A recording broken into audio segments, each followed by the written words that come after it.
Today's video is to answer a question which somebody has put on a YouTube video. The YouTube video is titled something along the lines of "Why walk your dog?" So it'd be maybe worthwhile checking that video out as well alongside this one, because there may be some bits of information in both that work alongside each other. So the video is all about why walk your dog, and the question was, when our pup is old enough to go out for a walk, would you suggest off lead? So when she's old enough to go out for a walk after she's had her jabs, would I take her off a lead or would I keep her on a lead?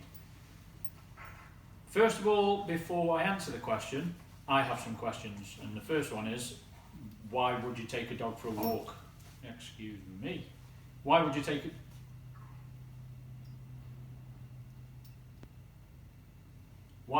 a dog for a walk? Walking is a completely human concept. Dogs in nature, or wolves, or foxes, or anything along those lines, don't just get up at 12 o'clock every day and say, "Oh, I've got to go and get my steps in now. I'm just going to go for a walk. I'm just going to go around the block." Nature conserves energy wherever it can. There's no abundance of energy in nature in anything. So a dog doesn't need to burn off energy or to get his steps in or any of this nonsense. So the concept of taking a dog for a walk is a completely human one. And yes, we're conditioned to believe that you have to take your dog out every day. It's not fair, but I don't completely subscribe to that notion or that idea. Why are you taking your dog for a walk? Is it to give it some exercise because we're told to, because it's got to run around the field? What are you doing? Is it so you can take it to the toilet and it can have a wee and a poo? Fair enough. Is it so you can get some training done, a training session? Is it just because you love being outdoors and you want to take your dog with you anyway? That's maybe one of the reasons why you've got the dog. Whatever the reasons, they are your reasons and not for anyone else to tell you right or wrong. But I personally am not so concerned or focused on taking a dog for a walk. My wife is. She thinks these dogs have got to be taken out X amount of times a day. It's not fair if they're not, and so every weekend, every Saturday and every Sunday, we go somewhere nice and we'll take them out for a good few hours and let them burn some energy. Boring. They don't burn energy, it just conditions them to be fitter athletes. Anyway, so yeah, we take them out for a walk because we just love being out in the countryside, and that's one of the reasons why we've got these dogs, so we can enjoy it with the dogs and so the dogs can enjoy it with us. And if you're the same, so be it, and if you're not the same, whatever. Everyone's got different reasons. But what I'm not concerned with taking them out every day or twice a day or whatever the latest expert tells us we've got to do. So what I'll do, I'll take them just like to the side of the house so they can have a wee and a poo whenever they need it or whenever I'd like them to. Good dog, you're going to get snapped at. And I take them out for the toilet. That's completely separate to anything else I do with them. So that's not for exercise, that's not for a training session, that's not for anything else, that's just so they can use have a wee. And that's because I want them in that mindset of when we go there to have a wee and we come back. And we'll go there and I'll say busy, and they'll do it and we'll come back. It's not to meet other dogs, it's not to socialise, not to do any of this nonsense, it's just purely to go and have a wee. Fern hasn't learned yet how to walk on a lead properly the way I'd like her to, so I carry her there. I did the same with Dolly. It's a standing joke with my neighbours. They'd see me carrying Dolly, they always used to seem to catch me, and they'd say, "Oh, you're taking the dog for a carry instead of a walk," because I'd always carry her, because I don't want her to learn any bad behaviour patterns, as in pulling on the lead or sniffing after other dogs or anything like that. So I carry Fern for a wee. If it's for exercise, which we do give them, we do take them out. I'm going to take Dolly for a run in a little bit. Then that's something separate as well. And we do let the dogs go off and do what they want to do from time to time. But in that exercise session, call it what you will, there's also an element or an aspect of training as well, where I'll always call them back to me with a whistle, with hand signs, with vocal commands. I will I always make Dolly come back and heel. I always, well not always, randomly put the leads on them, walk them 5 steps, take the leads off, walk them 100 steps, take the leads off. Yesterday I took Dolly out for an hour and she was at my heel the whole way, because that was working on that. I wasn't just taking her out to get exercise, I took her out so she learns that she can walk next to me, next to my heel, without any conversation, without any praise where it's unnecessary, and that's what I expect of her. I'm going to take her out for a run in a bit, and she'll be on a lead, but she'll be running at my heel.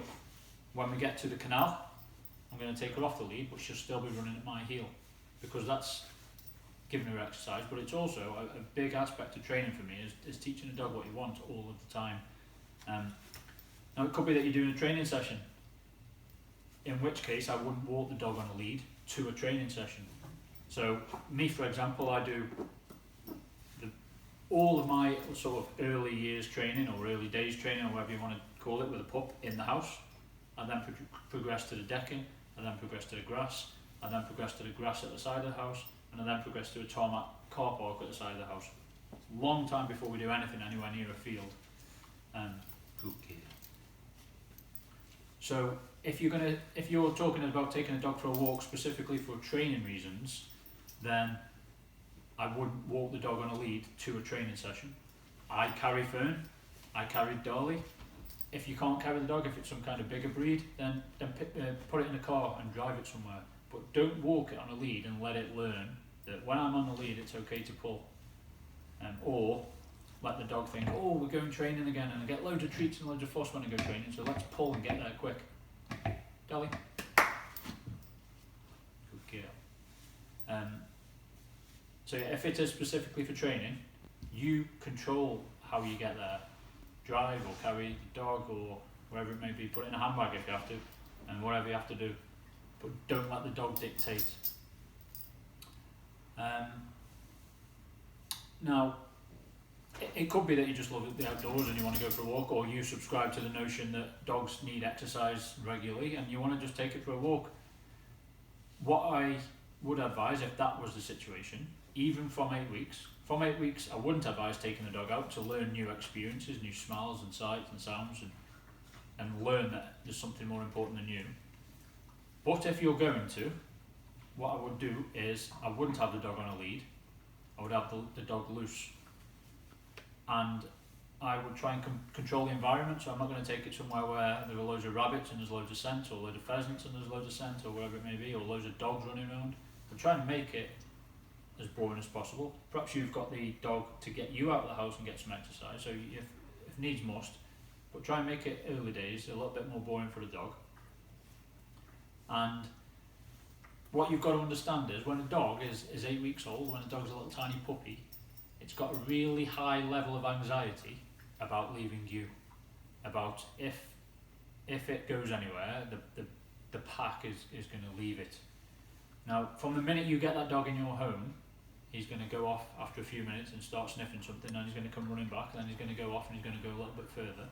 From the minute you've got him, his confidence that he can be away from you is growing straight away.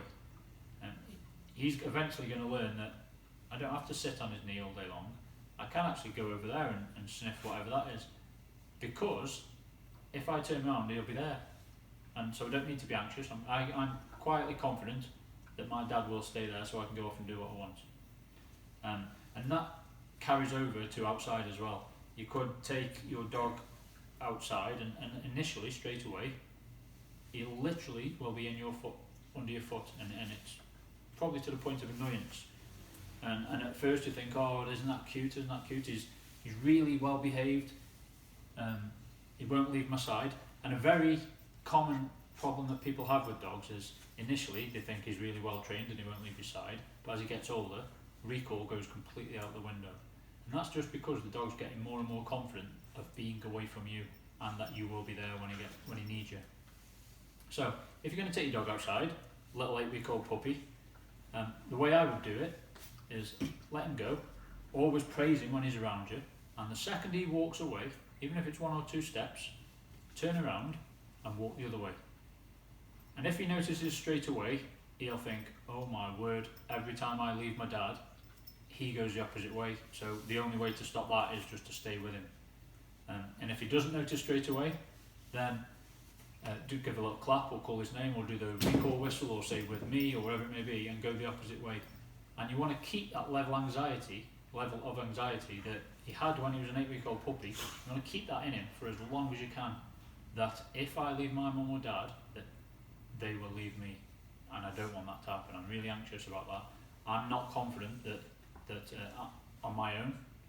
I've never been over there and I'm not confident going over there, so I'm just going to stay with my mum and dad. So that's how I'd treat that one. So yes, let your dog off the lead, but maintain that anxiety. Get rid of that confidence that the dog will build, that there are other things over there and he can go and explore them and you'll still be there whenever he's ready, whenever he's had his fill. What you want the dog to think is, if I leave my dad, he's a goner, I'll never see him again, so I want to stay with him. And months and months and months down the line, when your recall is 100%, when your whistle works 100%, when you can tell him what to do with your hands is 100%, then you can let him go and you can build that into training then, where you can sort of direct him, or you can let him go and do whatever it may be. But for now, initially, and for a very, very long time, maintain that anxiety. You want him petrified of leaving your side. And I know it sounds a bit of a harsh concept and harsh wording,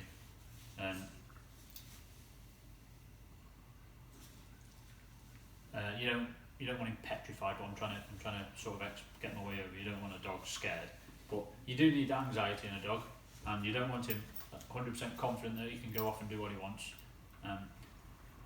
No doubt you'll read that. You'll what? Excuse me. You're going to get in trouble. No doubt you'll watch this and you'll do it for a bit, and then you will think that, well, my dog's really well trained, he won't leave my side, and you'll let it go. Then you'll get recall problems down the line. So don't assume that your dog is really obedient. Don't assume that your dog is good at staying with you, because yes, he is staying with you, but that's just because he's a bit anxious about what's around him.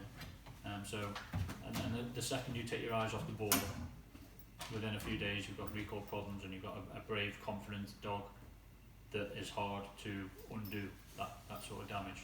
So that's my advice for that. I hope that helps you. I hope that sort of does answer the question that you wanted asking, and I've not just completely waffled on for 10 minutes about something different.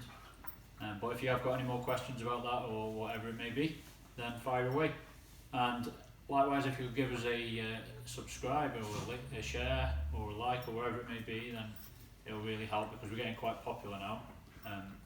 And the way that YouTube sees Fern's channel as a popular channel is more likers, more subscribers, more sharers, more comments, that kind of thing. So you help me and we'll help you. Thank you for watching me and Fern. Please give us a subscribe, a like, a share, and comment below with anything you've got for us.